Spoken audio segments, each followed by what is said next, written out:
الحمد لله رب العالمين، والصلاة والسلام على أشرف الأنبياء والمرسلين محمد بن عبد الله الأمين وعلى آله وأصحابه أجمعين من تبعهم بإحسان إلى يوم الدين. أما بعد، قال الله تبارك وتعالى في القرآن المجيد والفرقان الحميد: أعوذ بالله من الشيطان الرجيم. بسم الله الرحمن الرحيم. وإذ قال ربك للملائكة إني جاعل في الأرض خليفة قالوا أتجعل فيها من يفسد فيها ويسفك الدماء ونحن نسبح بحمدك ونقدس لك قال إني أعلم ما لا تعلمون.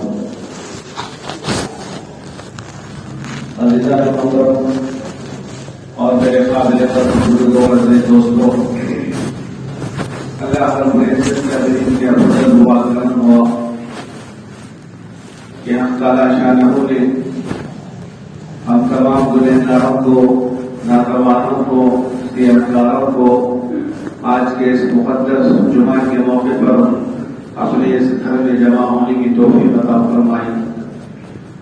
اور اسی کے ساتھ ساتھ اللہ تبارک و تعالیٰ کا احسان ہے کہ اس نے ہمیں آج کے اس مقدس دن، جمعہ کے دن، ایک اہم ترین عبادت کرنے کے لیے ہم سب کو یہاں پر جمع فرمایا. دوستوں، بزرگوں، اللہ تبارک و تعالیٰ کا ایک بہت بڑا فیصلہ ہوا جو ساری کائنات کے لیے اہم ترین تھا. اور اس وقت میں کہ جس وقت اللہ تبارک و تعالیٰ نے اس کائنات کو پیدا کرنے کا ارادہ کیا اور اس کائنات میں انسانوں کو پیدا کرنے کا ارادہ کیا، تو اللہ تبارک و تعالیٰ نے فرشتوں کو زمین پر بھیجا اور ان کے ذریعے سے اللہ تبارک و تعالیٰ نے ایسی پاکیزہ زمین اور ایسی مطہر زمین کہ جو پاک ہے، صاف ہے، ایسی جگہ سے مٹی لانے کے لیے اللہ نے فرشتوں کو حکم دیا. حضرت جبرائیل علیہ السلام کو بھیجا. زمین نے منع کیا کہ میں تجھے مٹی نہیں دوں گی. حضرت میکائیل کو بھیجا. حضرت میکائیل علیہ السلام سے بھی کہا کہ میں تجھے مٹی نہیں دوں گی. اور حضرت اسرافیل علیہ السلام کو بھیجا. ان سے بھی کہا کہ میں مٹی نہیں دیتی. آخر میں حضرت اسرائیل علیہ السلام کو بھیجا کہ جو تمام انسانوں کی جان نکالنے والے ہیں، جو تمام مخلوقات کی روح نکالنے والے ہیں، اس کائنات کے ہر بشر کی اور ہر نفس کی جو ہے جان نکالنے والے ہیں، روح کھینچنے والے ہیں، جن پر اللہ نے موت کا فرشتہ بنا کر روح نکالنے کے لیے ان کو مقرر فرما دیا. اس فرشتے پر اللہ نے حکم دیا کہ جاؤ، جا کر کے زمین سے مٹی لے کر کے آؤ. چنانچہ یہ فرشتہ گیا اور جانے کے بعد زمین نے ان سے بھی کہا کہ میں تم کو مٹی نہیں دوں گی. چنانچہ انہوں نے زبردستی کھینچ کر جو ہے مٹی کو اٹھا لیا اور اللہ کے دربار میں پیش کر دیا. چنانچہ اللہ تبارک و تعالیٰ نے اس وقت سے حضرت جبرائیل علیہ السلام کو یہ حکم دیا کہ تم ساری انسانیت کی اور ساری مخلوقات کی جان نکالو گے، روح نکالو گے. کیونکہ ہر شخص کو اپنی جان پسند ہے، اپنی جان کی زیادہ محبوب ہے، اور اپنی جان سے انسان محبت کرتا ہے. وہ نہیں چاہتا کہ وہ دنیا کو چھوڑ کر چلا جائے، وہ نہیں چاہتا کہ اس کائنات کو چھوڑ کر چلے جائے. لیکن اللہ کا جب حکم ہوگا تو رحم اور کرم کا معاملہ نہیں ہوگا، وہاں پر صرف اللہ کے حکموں کو بجا لانا پڑے گا. چنانچہ حضرت اسرائیل علیہ السلام نے مٹی کو زمین سے اٹھایا اور لے جا کر کے اللہ کے سامنے پیش کیا. اللہ تبارک و تعالیٰ نے اس کا ایک پتلا بنایا اور اس کو پتلا بنانے کے بعد اللہ نے اس کے اندر روشنی ڈالی اور اپنی نگاہ کرم کو اللہ نے اس مٹی کے اوپر ڈال دیا تو انسان پیدا ہو گیا. انسان کو بنایا گیا، انسان کے جسم کو پیدا کیا گیا. اللہ اپنی قدرت سے، اپنی طاقت سے اور اپنے کن والے فیصلے سے انسان کو اللہ نے پیدا کر دیا اور اس انسان کو بہترین انداز میں پیدا کیا، خوبصورت انداز میں پیدا کیا.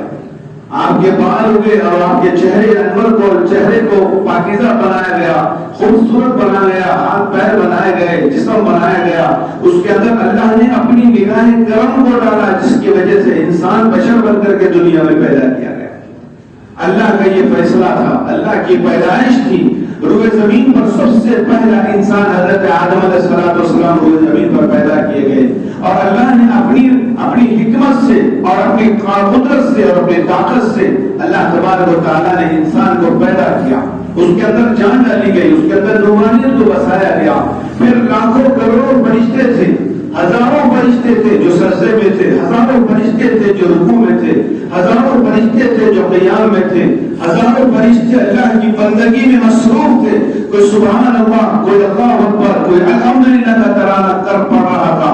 اللہ تبارک و تعالیٰ نے آسمان کے تمام فرشتوں کو جمع کیا، اور جمع کرنے کے بعد اللہ نے مشورہ لیا کہ بتاؤ، اللہ نے کہا وَإِذْ قَالَ رَبُّكَ لِلْمَلَائِكَةِ، تو فرشتوں سے اللہ تبارک و تعالیٰ نے فرمایا اِنِّي جَاعِلٌ فِي الْأَرْضِ خلیفہ، میں زمین میں خلیفہ بنانے والا ہوں، میں زمین میں میرا نائب بنانے والا ہوں، میں اپنی پہچان کروانے والے بندے کو بنا رہا ہوں۔ فرشتوں نے کہا، فرشتوں نے اللہ تبارک و تعالیٰ کے سامنے عرض کیا انی جاعل فی الارض خلیفہ، اللہ فرشتوں نے قالوا اتجعل فیہا، اے اللہ کیا تو ایسے انسان کو بنانا چاہتا ہے، اتجعل فیہا من یفسد فیہا ویسفک الدماء، کہ وہ انسان کو اگر تو پیدا کرے گا تو وہ خون کو بہائے گا، ویسفک الدماء، خون کو بہائے گا، خون خاری کرے گا، مرڈر کرے گا، انسان ایک دوسرے سے لڑنا شروع کرے گا اور ایک دوسرے کے اندر جھگڑا پیدا کرنا شروع کرے گا، مختلف انداز میں گناہوں کو پیدا کیا جائے گا،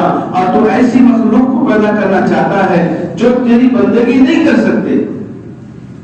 قالوا اتجعل فیہا من یفسد فیہا، فساد کرنے والے، ویسفک الدماء، اور جو ہے خون کو بہانے والے۔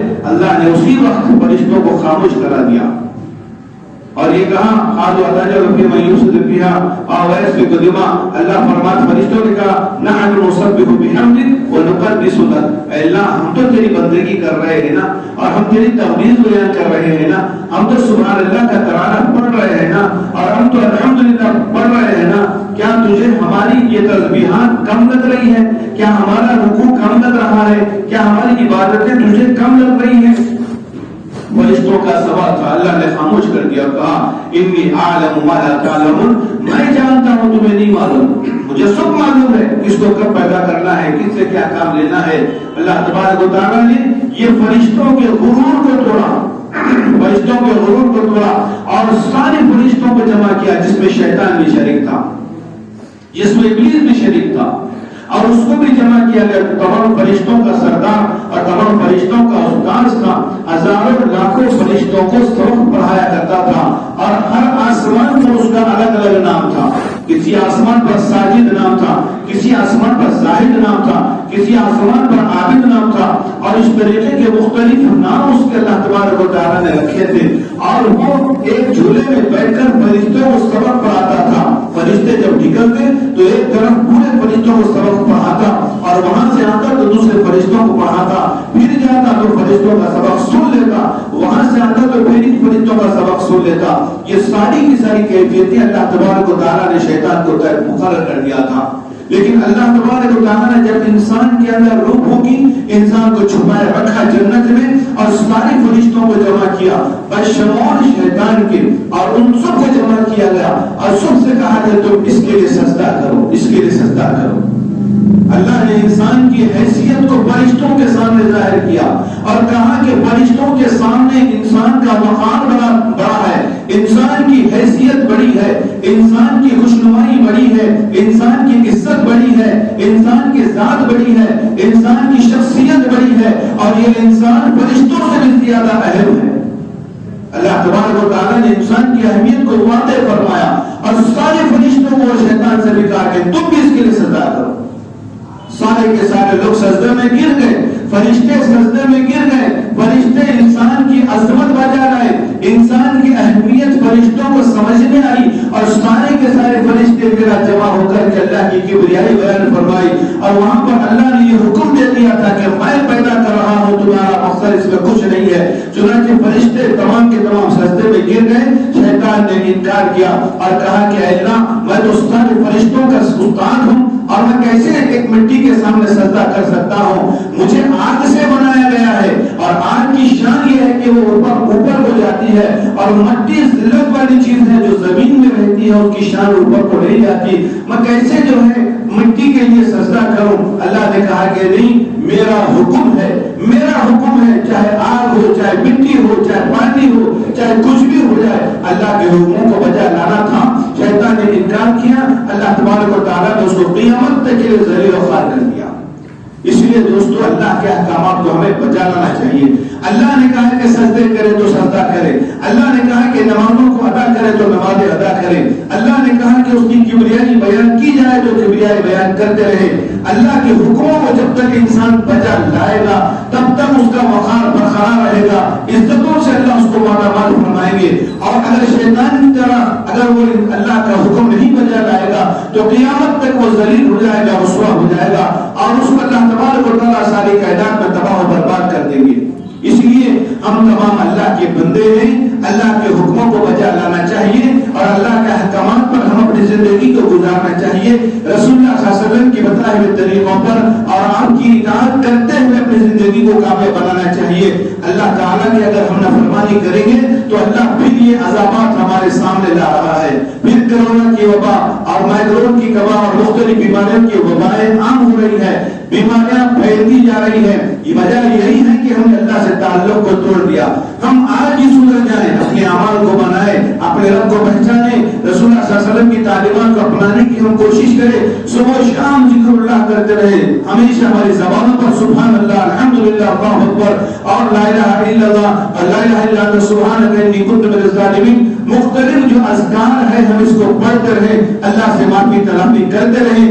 کتنوں کے ہم نے جنازوں کو اٹھایا، کتنوں کو ہم نے غسل دیا اور کتنوں کی نمازیں نہیں پڑھی گئی، لے جا کر کے قبرستانوں کے حوالے کر دیا گیا۔ کہیں ایسا نہ ہو جائے کہ پھر وہ وبا ہمارے اوپر آ جائے، پھر وہ عذاب ہمارے اوپر، ہمارے بڑوں کے، ہمارے چھوٹوں کے، ہمارے نوجوانوں کے اوپر مسلط کر دیا جائے۔ اس عذاب کو ہٹانا ہے تو ہمیں اللہ کی رستے کو مضبوط پکڑنا ہوگا، اگر اس کو ختم کرنا ہے تو ہمیں مسجدوں میں، اپنے گھروں میں بیٹھ کر عبادتوں میں اپنے آپ کو لگانا ہوگا۔ ہماری توجہ اللہ کی ذات پر رہنی ہوگی، حرام کاریوں سے بچنا چاہیے اور تمام کے تمام جو ناطے رشتے ہم نے توڑ رکھے ہیں اس کو جوڑنے کی کوشش کرنا چاہیے۔ اللہ نے جن احکام کو بجا لانے کا حکم دیا ہے وہ احکام ہم بجا لائیں اور جن سے ہم نے اللہ نے روکا ہے اس سے رک جائیں، تبھی ہماری زندگی کامیابی کی طرف جائے گی۔ اللہ سے دعا ہے کہ اللہ تعالیٰ ہم سب کو اپنے احکام پر چلنے کی توفیق عطا فرمائے۔ آمین ثم آمین، وآخر دعواہم الحمد للہ۔